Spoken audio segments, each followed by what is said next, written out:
I thought that I'd take a break and actually make something with my lathe instead of fiddling with the code for the electronic lead screw. This is something that I decided would be nice to have after getting the electronic lead screw running. It struck me that it would be really nice to have a threading stop on the Crossfeed that was adjustable so that you could always return to 0. So this is what I came up with. I was pondering how to do this and had the general idea, and then I actually was able to find some pictures on Practical Machinist. Someone who was restoring an old Monarch 10EE posted the disassembled Crossfeed dial, and just seeing the guts gave me just the clues that I needed to finish up my design.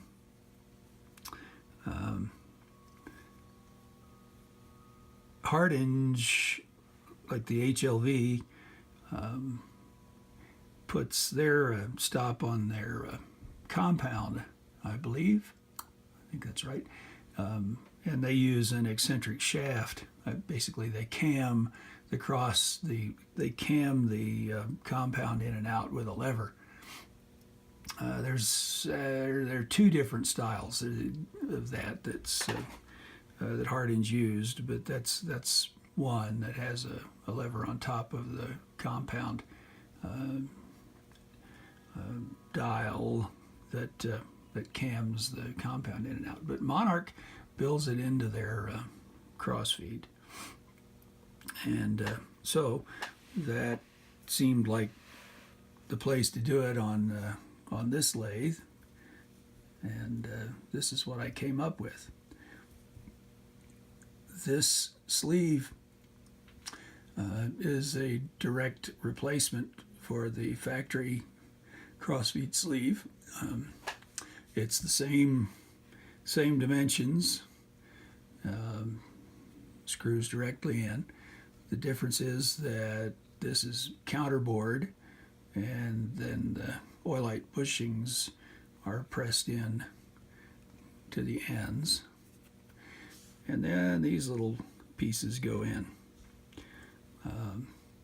You can see there's the adjustable stop collar, which has a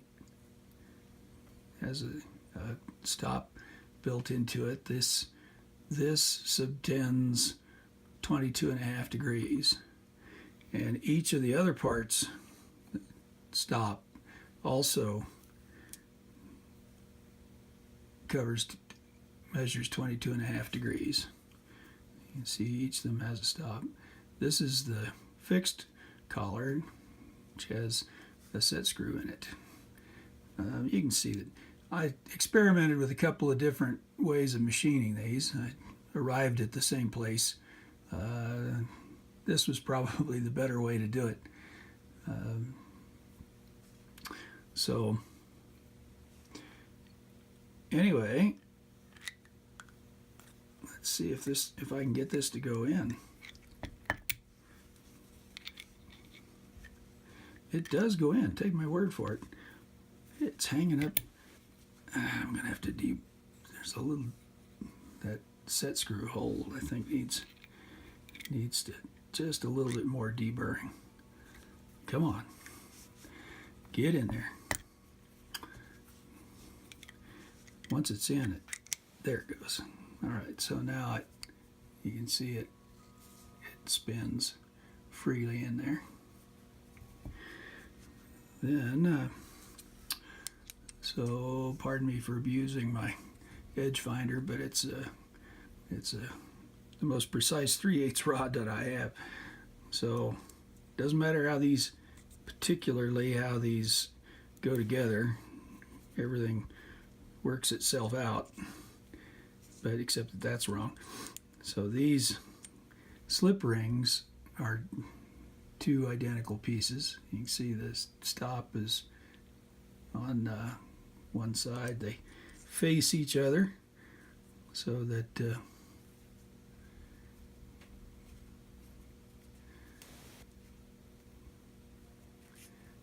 alright, so and the whole thing slides in like that. Ooh, I got lucky. Lined up my set screw. So you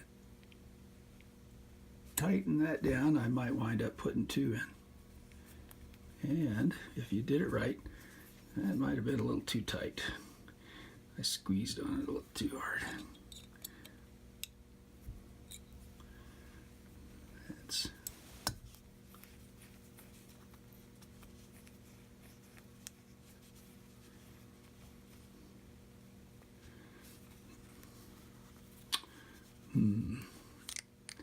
it's binding a little. I'm afraid my tolerances are probably a little need to be loosened up in a couple of places just a bit.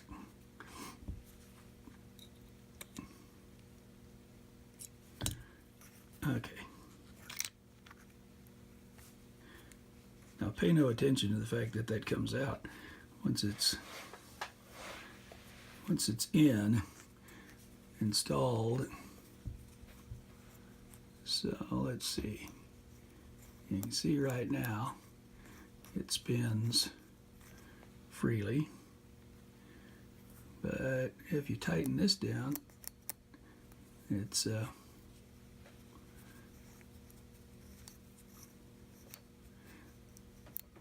can see it stops. 2.5 turns. So hope you think that's interesting. I'll probably just post this the way it is. Thanks for watching.